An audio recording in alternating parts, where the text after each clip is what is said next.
Halo semuanya, hari ini kita akan bongkar rahasia di balik sesuatu yang sering kita lihat tapi jarang kita pikirkan. Yup, kita bakal lihat gimana sih proses pembuatan pil atau tablet obat itu. Oke, coba deh bayangin. Anda lihat bubuk obat yang super halus, terus mikir gimana caranya benda ini bisa jadi tablet yang keras, padat, dan bentuknya sama semua. Nah, ternyata ini bukan hal sepele loh. Ini tantangan rekayasa yang luar biasa loh.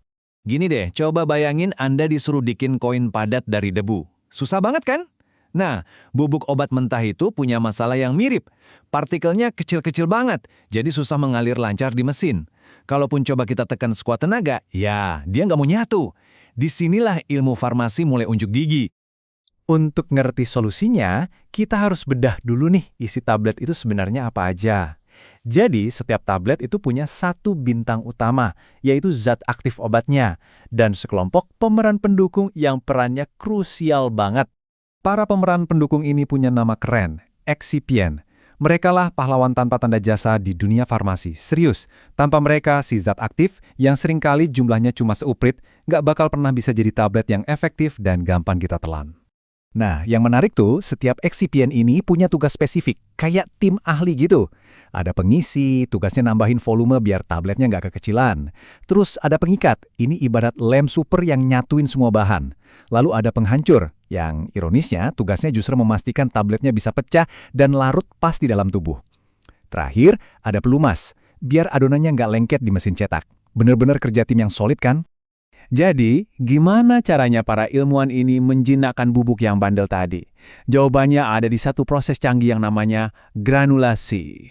Ini tuh mirip banget kayak bikin adonan kue.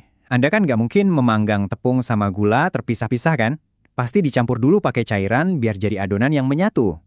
Nah, granulasi itu melakukan hal yang persis sama ke bubuk obat, mengubahnya jadi butiran-butiran atau granul yang lebih gede dan gampang diatur.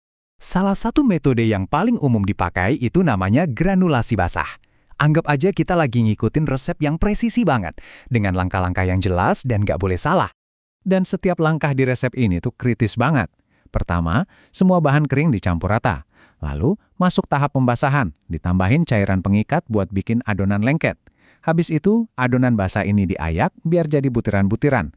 Setelah dikeringkan di oven biar kadar airnya pas, butiran ini diayak lagi biar ukurannya seragam. Baru deh langkah terakhir, dicampur pelumas dan siap dicetak jadi tablet. Proses yang teliti ini yang menjamin kualitas tiap tablet yang kita minum. Oke, mungkin kedengarannya ribet ya. Kenapa sih harus melalui semua langkah ini? Jawabannya sederhana, karena hasilnya sepadan banget. Granulasi basah ini memastikan tiap tablet punya dosis yang sama persis karena campurannya nggak misah-misah. Plus, tabletnya jadi lebih gampang dicetak dan bahkan bisa bantu obatnya larut lebih cepat di tubuh kita. Tapi, gimana kalau zat aktifnya itu sensitif sama panas atau lembab? Nggak bisa dong pakai metode basah? Nah, tenang, untuk kasus kayak gini, ada metode alternatif yang nggak kalah cerdas. Namanya granulasi kering, atau punya julukan keren, slugging. Jadi, alih-alih pakai cairan, metode ini pakai tekanan super tinggi untuk maksa partikel-partikel bubuk buat nyatu. Campuran keringnya dipadatkan jadi lempengan besar yang disebut slug, terus lempengan ini dihancurkan lagi jadi butiran-butiran granul. Jenius kan? Di sini kita bisa lihat perbedaannya dengan jelas banget. Granulasi basah itu pakai cairan dan butuh pengeringan, sementara granulasi kering murni pakai tekanan. Pemilihan metode ini benar-benar bergantung sama sifat zat aktifnya. Ini nunjukin betapa cermatnya proses pembuatan obat itu, disesuaikan buat tiap produk.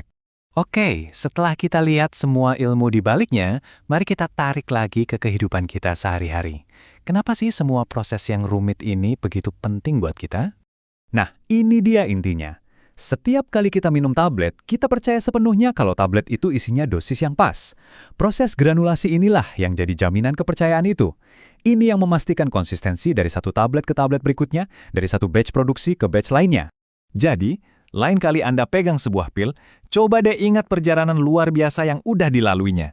Dari yang tadinya cuma bubuk halus yang susah diatur, lewat proses granulasi yang super presisi, sampai akhirnya jadi alat yang aman dan efektif untuk menjaga kesehatan kita semua. Ini jadi bikin kita mikir ya kan? Ternyata ada begitu banyak rekayasa luar biasa di balik benda-benda yang kita anggap biasa aja. Terima kasih sudah menyimak pembahasan kali ini, sampai jumpa lagi.